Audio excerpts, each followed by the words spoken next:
ಓಹೋ ಅನ್ನನೇ ಮಾಡೋಕ್ ಬರಲ್ಲ ಅಂತಿದ್ ಇಷ್ಟೊಂದೆಲ್ಲ ಮಾಡಿಟ್ಬಿಟ್ಟಿದ್ಯಾ? ಅದೇ ಸರ್ಪ್ರೈಸ್. ಈ ಪಾಕಶಾಸ್ತ್ರ ಪುಸ್ತಕ ನೋಡಿ ನಳಪಾಕ ಸಿದ್ಧ ಮಾಡಿದ್ದೀನಿ. ಹಾಕು.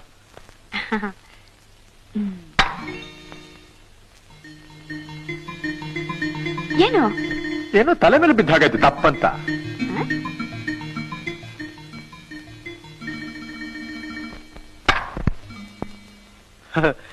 ಅಲ್ಲ ಇದೇನ್ ಚಪಾತಿನ ಇಲ್ಲ ಚಪಡಿನ?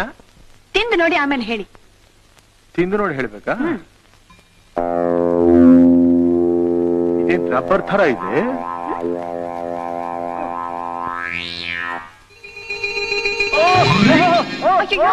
ಏನಾಯ್ತು? ಏನಾಯ್ತು? ಇದನ್ನ ತಿನ್ನು ಮುಗಿಸೋ ಅಷ್ಟ್ರಲ್ಲಿ ನಮ್ಮ ಹಲ್ಲುಗಳ ಆಯುಸ್ಸು ಮುಗಿದು ಹೋಗಿರುತ್ತೆ ಅಂತ ಕಾಣುತ್ತೆ. ನೀನ್ ಸ್ವಲ್ಪ ರುಚಿ ನೋಡು. ನಾನು ತಿನ್ಬೇಕು. ನೋಡು. ಆಹಾ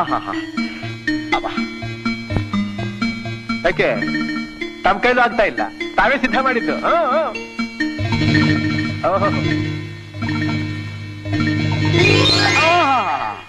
ಅಮ್ಮ ಅಮ್ಮ ಅಮ್ಮ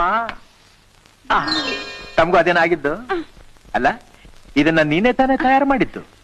ಏನು ಗೋಧಿ ಹಿಟ್ನಲ್ಲಿ ಮಾಡ್ದ ಅಥವಾ ಮೈದಾ ಹಿಟ್ನಲ್ಲಿ ಮಾಡ್ದ ಅಥವಾ ರಂಗೋಲಿ ಹಿಟ್ನಲ್ಲಿ ಮಾಡ್ದ? ಪಾಕಶಾಸ್ತ್ರದ ಪುಸ್ತಕ ನೋಡಿ ತಯಾರು ಮಾಡಿದ್ದು ಅಂತ ಹೇಳಿದೆಲ್ಲ. ಈ ಪುಸ್ತಕದ 2ನೇ ಭಾಗನೂ ಇರಬಹುದು, ತರಿಸು ನೋಡು. ಈ ಕಲ್ಲು ಚಪಾತಿನ ಹೇಗೆ ತಿನ್ನೋದು ಅನ್ನೋದನ್ನು ಬರೆದಿರಬಹುದು. Don't worry, take it easy. ಏನೋ ಆರಂಭದಲ್ಲಿ ಪ್ರತಿಯೊಬ್ಬರಿಗೂ ಹೀಗೇನೆ ಆಗೋದು, ಕ್ರಮೇಣ ಸರ್ ಹೋಗುತ್ತೆ. ಇದು ಸಾಕು. ಸಾಕ? ಅನ್ನ ಹಾಕು.